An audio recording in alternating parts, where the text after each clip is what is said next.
L'armée sud-coréenne a lancé son avancée vers le nord. Les combats dans la zone démilitarisée sont terminés, et toutes les unités de première ligne ont commencé l'offensive. Il y a eu un retard considérable et des pertes ont été subies, mais c'était un niveau de sacrifice nécessaire pour éviter des pertes encore plus importantes. L'armée sud-coréenne a lancé une grande offensive vers la Corée du Nord, mobilisant toutes ses forces, y compris les réserves qui avancent aussi vers le nord. Le front était divisé en 3 axes, l'ouest, le centre et l'est. À l'ouest, les 1er et 7e corps avancent vers Pyongyang. Au centre, les 2e et 5e vers Wonsan, par la route 5. Le 3e corps a progressé au nord sur la côte est par la route nationale 7. Le commandement des opérations terrestres a donné l'ordre d'attaque, et les colonnes blindées, capables de tout écraser, ont commencé à se mettre en mouvement, faisant trembler la terre. Le 3e corps contrôlait seul tout le front est, exigeant une grande stratégie.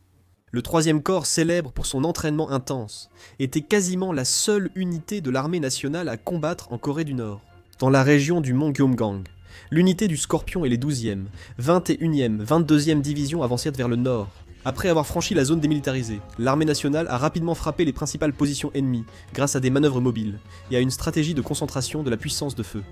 En particulier, en utilisant l'armée de l'air et les drones de reconnaissance pour repérer à l'avance les lignes de défense ennemies, ils ont minimisé les pertes en menant des bombardements concentrés avec les canons automoteurs K9 et les avions de combat. Les unités de chars K-1A2 et de véhicules blindés K-808 de l'armée nationale ont avancé rapidement sous ce soutien de feu, submergeant les forces nord-coréennes. La 22e division confiante projetait d'atteindre Wonsan en moins d'une semaine. Les opérations de déminage et de destruction des installations défensives que la Corée du Nord avait construites pendant des décennies dans la zone démilitarisée sont désormais totalement terminées. La région de la côte est dispose de routes bien construites, à l'exception de la chaîne de montagnes Taebaek. Si possible, la distance était telle qu'on pouvait atteindre Wonsan en une seule journée. Le général Kang Il-hyun, commandant de la 22e division d'infanterie, était déterminé mais prudent. C'est pourquoi la 22e division d'infanterie n'avait pas encore subi de lourdes pertes. Quand cela était possible, il repoussait hardiment les ennemis, et il ne menait que des batailles où la victoire pouvait être obtenue avec un minimum de pertes pour nos troupes. La 22e division d'infanterie a vérifié, avec les bataillons de renseignement et de reconnaissance, et l'unité Scorpion, la présence d'embuscades nord-coréennes vers Wonsan. De plus, ils se sont concentrés sur la localisation des ennemis en utilisant activement des moyens de surveillance tels que les véhicules aériens sans pilote et les satellites. Après vérification, la plupart des ennemis étaient cachés dans le mont Gyeomgang. Les bombardements continus ont anéanti l'armée nord-coréenne et les compagnies militaires privées chinois, les réduisant à l'état de morts-vivants.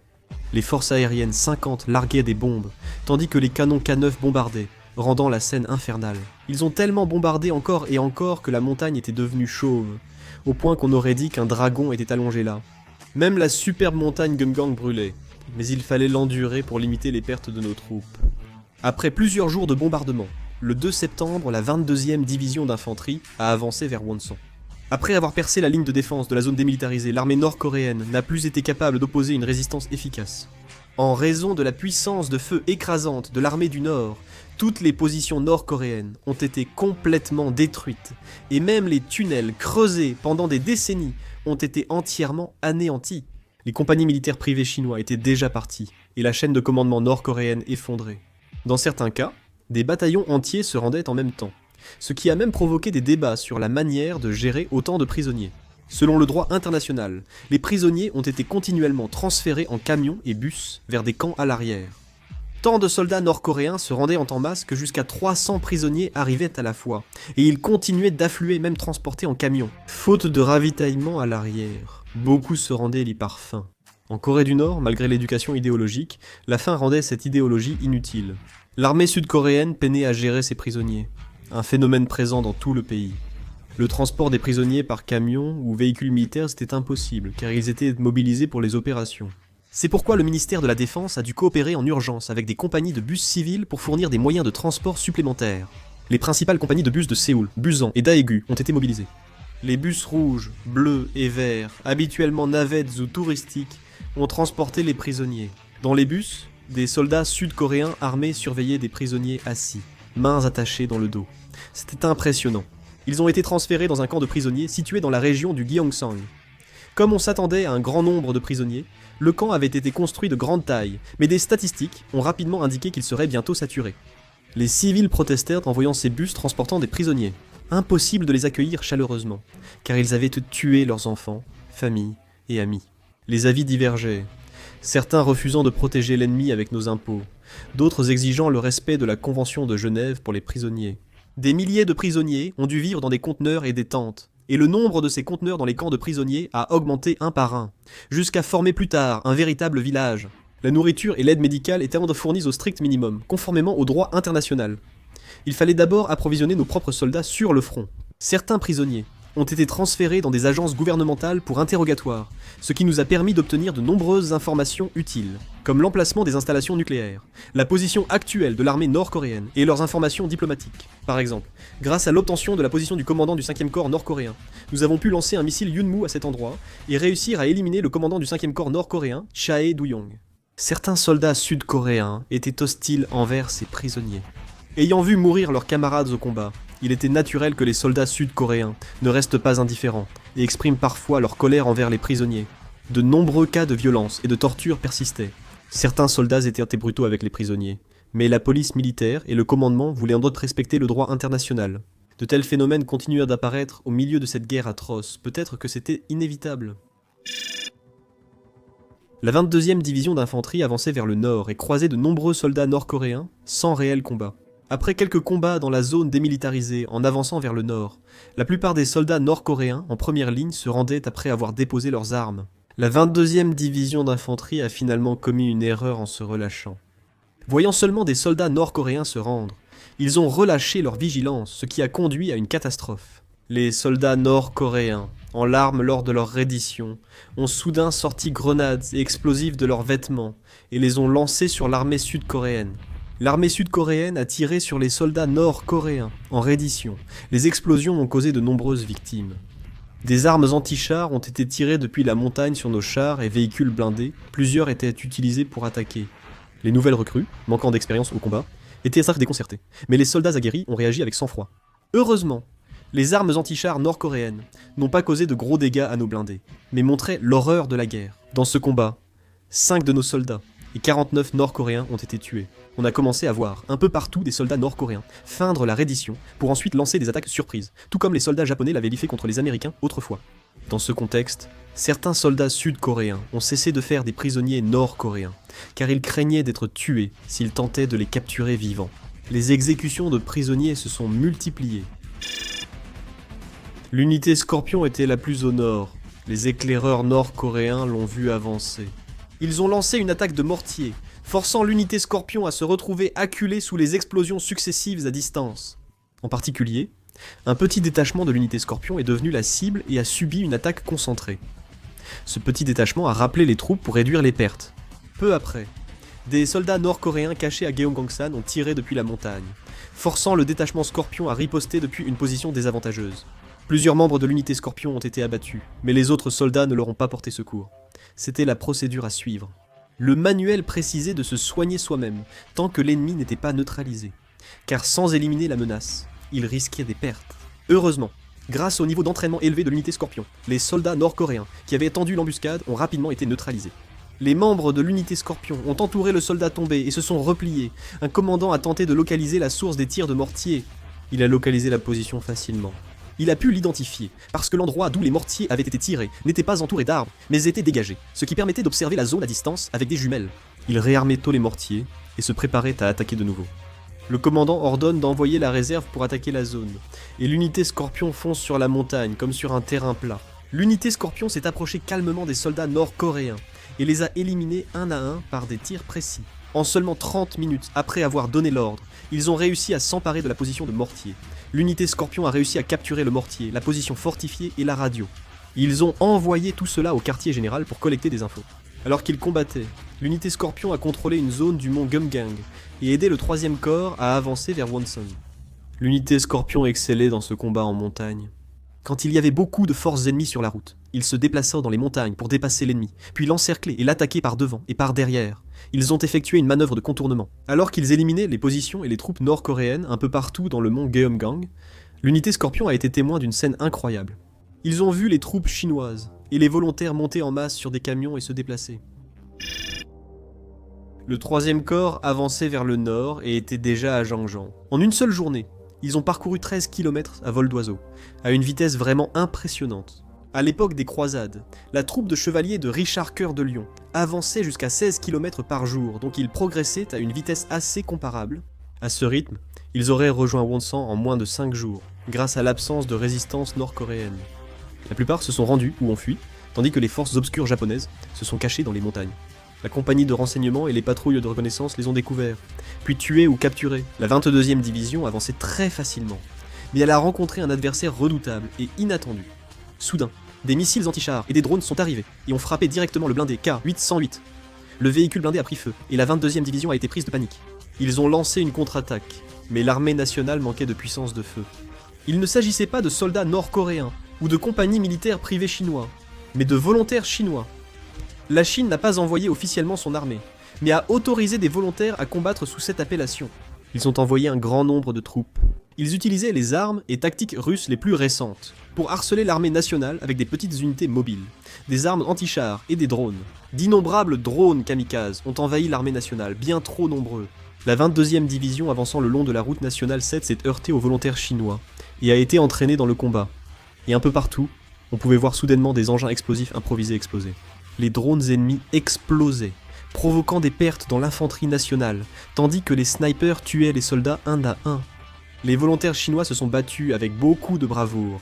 Ils ont ensuite sécurisé des camions et des véhicules, commençant ainsi à exercer une pression progressive sur la 22e division. L'armée nationale a également lancé une contre-attaque. Avec les canons automoteurs K9, ils ont bombardé les positions défensives tenues par les volontaires chinois. De plus, une escadrille de forces aériennes, 50, a commencé à attaquer les volontaires chinois en frappant l'arrière. Le problème, c'est que les volontaires chinois se sont cachés dans les bâtiments du centre-ville de Jangjeon et ont commencé à harceler l'armée nationale. Dans de nombreux bâtiments, des mitrailleuses abattaient les soldats de l'armée nationale, et la ville, pleine de structures, était une véritable forteresse.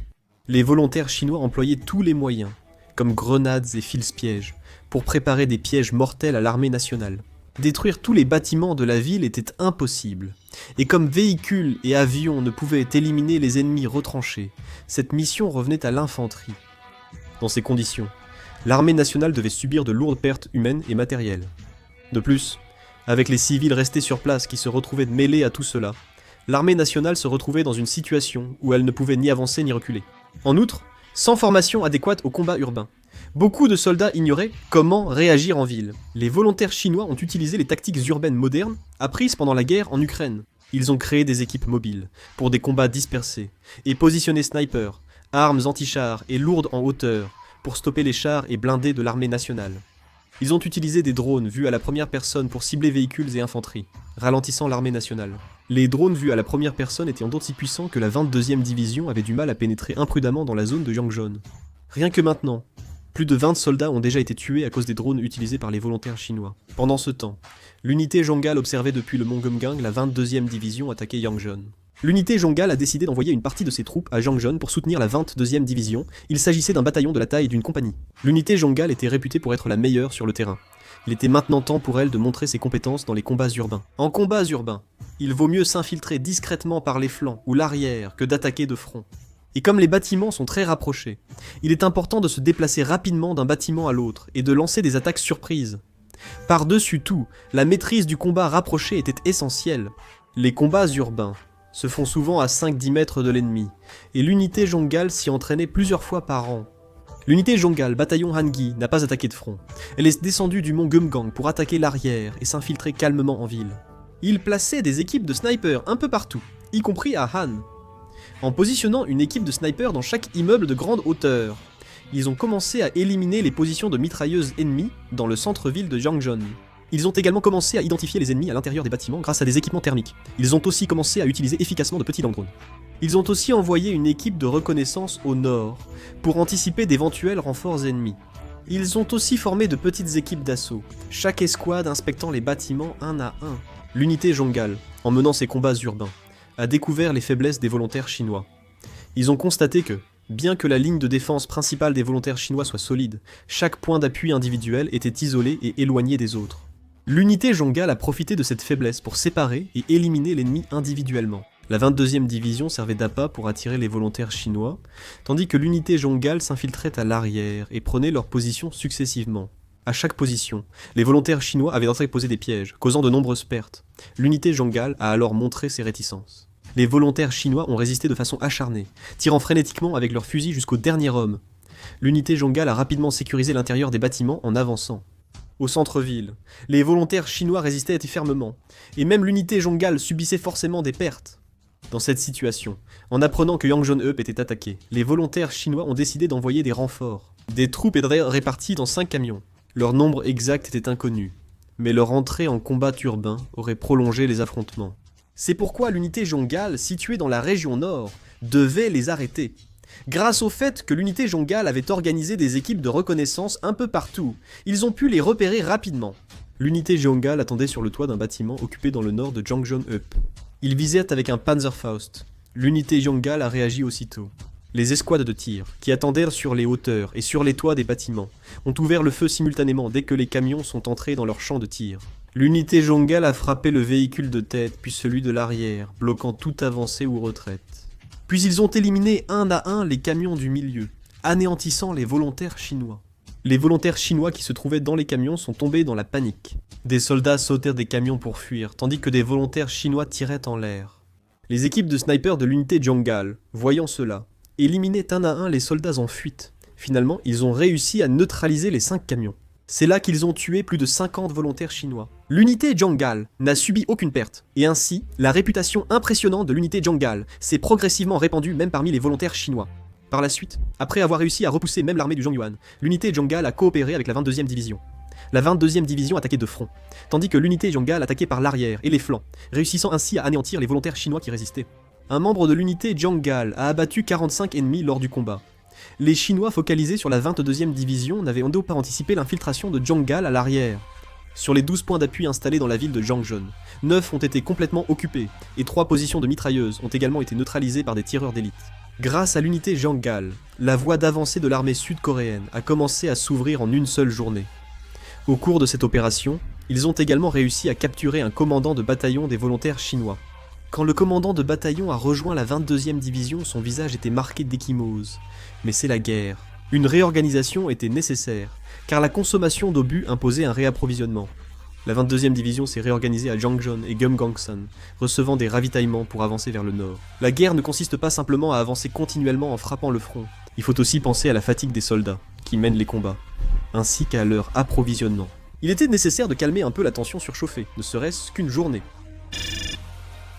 Les entreprises et industries de défense sud-coréennes faisaient tourner leurs usines en continu pour produire des équipements militaires. Des munitions de différents calibres, comme du 5,56 mm, du 7,62 mm, du 59, des mitrailleuses et des balles, étaient produites sans interruption sur les tapis roulants. Les installations de production tournaient à plein régime depuis un certain temps, et les ouvriers faisaient mener des rotations pour faire fonctionner l'usine 24 heures sur 24. Ici, on ne voyait pas de jeunes hommes. Ils étaient tous des personnes d'âge moyen, dans la cinquantaine ou la soixantaine, et il y avait aussi quelques femmes parmi eux. Il était évident que si l'usine s'arrêtait, ils perdraient la guerre. C'est pourquoi même ceux qui ne pouvaient pas participer directement au combat ont commencé à aider à la production de matériel militaire. L'arrivée des usines automatisées par robots a encore accéléré la production dans de nombreuses usines. La production d'obus de 155 mm pour le K9 a triplé, une usine fournissant 2000 obus par jour à l'armée. En outre, en produisant des missiles balistiques Yeonmupo et des missiles solaires Cheonggung, ils ont également réussi à produire 2 missiles Yeonmu supplémentaires par jour. Bien entendu, les armes et l'équipement étaient soigneusement protégés. Dans les ateliers de maintenance, des dizaines, voire des centaines d'équipements endommagés au combat arrivaient chaque jour. Ils se concentraient surtout sur l'augmentation de la vitesse de production et de maintenance, remplaçant chaque écrou ou chenille supplémentaire. Au port de Busan, les fournitures militaires produites au Japon continuaient d'arriver sans interruption. Le Japon va maximiser sa production de munitions pour soutenir la Corée, et exporte désormais des obus de 155 mm de mortier de 120 mm et des cartouches de 5,56 mm, initialement destinés à ses forces d'autodéfense. Le Japon a connu sa plus forte croissance économique depuis l'Abenomics. L'usine Mitsubishi Heavy Industries au Japon produit 100 000 cartouches et 3 000 obus, fournissant chaque semaine 200 000 munitions à l'armée sud-coréenne. Le boom économique lié à la guerre a relancé l'industrie de la défense et la fabrication japonaise. En livrant du matériel militaire à la Corée du Sud, le produit intérieur brut du Japon a aussi rapidement augmenté. Le Japon, limité par la loi d'après-guerre, n'a pas pu intervenir militairement, mais en a profité pour développer son industrie de défense. En exportant massivement vers la Corée du Sud des obus de 155 mm et des munitions de fusil, qui n'étaient auparavant produits que pour les forces d'autodéfense, le Japon a profité des bénéfices de la guerre et son taux de croissance du produit intérieur brut a fortement augmenté. Cependant, La Chine et la Corée du Nord ont vivement protesté contre cela, et ont qualifié le Japon de pays participant à la guerre meurtrière. Agence coréenne d'information géographique. Ce corps d'armée a avancé rapidement vers Wonsan sur la route nationale 5. En particulier, la 7e division d'infanterie surnommée la division des 7 étoiles, a démontré une puissance écrasante lors des combats contre l'armée nord-coréenne. Elle a anéanti l'ennemi en utilisant des bombardements massifs et des tactiques de percée de chars, tout en détruisant rapidement les positions défensives nord-coréennes. Dès qu'ils voyaient l'ennemi, ils tiraient de nombreux obus de 155 mm sur les tranchées nord-coréennes, y déchiquetant les soldats réfugiés. Ils éliminaient les ennemis avec des obus explosifs. Des explosions éclatèrent de toutes parts, transformant en un instant les positions défensives nord-coréennes en un véritable enfer. Grâce aux drones et satellites de reconnaissance, ils frappaient préventivement les points stratégiques ennemis, massacrant les soldats nord-coréens. De plus, les chars K-1 et I-1 de la 3e brigade blindée avançaient à grande vitesse, ne montrant aucune faiblesse face aux obus ennemis qui résistaient ça et là. Ensuite, les fantassins descendus des véhicules blindés ont achevé les soldats nord-coréens restants, et ont pris le contrôle de la route nationale numéro 5. Les troupes nord-coréennes n'ont eu d'autre choix que de s'effondrer sans défense. Sans le renfort de l'armée chinoise, l'effondrement des troupes nord-coréennes semblait inévitable. Où ce corps d'armée passait, des milliers de soldats nord-coréens étaient tués et des unités entières anéanties. Il y a aussi eu des situations malheureuses. Les soldats nord-coréens, sans volonté de se battre, quittaient souvent les tranchées effondrées les mains en l'air. L'odeur ici était vraiment épouvantable. L'air était saturé de sang et le regard des soldats était extrêmement froid. En voyant les Nord-Coréens se rendre, les soldats, impassibles, promettaient de se venger et exécutaient ceux qui se rendaient. Ils ont vite contrôlé une partie de la route nationale 5 et avancé lentement vers le nord. L'objectif était Wonsan, puis sécuriser la route d'approvisionnement pour le 5e corps et prendre la route nationale 5. Le 2e corps a avancé sans résistance, causant déjà des milliers de victimes nord-coréennes. Le nombre de soldats nord-coréens tués dépassait déjà 3500 et plus de 2000 soldats nord-coréens avaient été faits prisonniers. Cependant, le manque de capacité à accueillir les prisonniers a posé des problèmes dans leur gestion. C'était une histoire d'actualité. Le 2e corps comptait plus de 2000 hommes et le nombre de soldats nord-coréens faits prisonniers a dépassé les 1000. Le 2e corps a fait passer les prisonniers nord-coréens. Le 2e corps de prisonniers, les Nord-Coréens.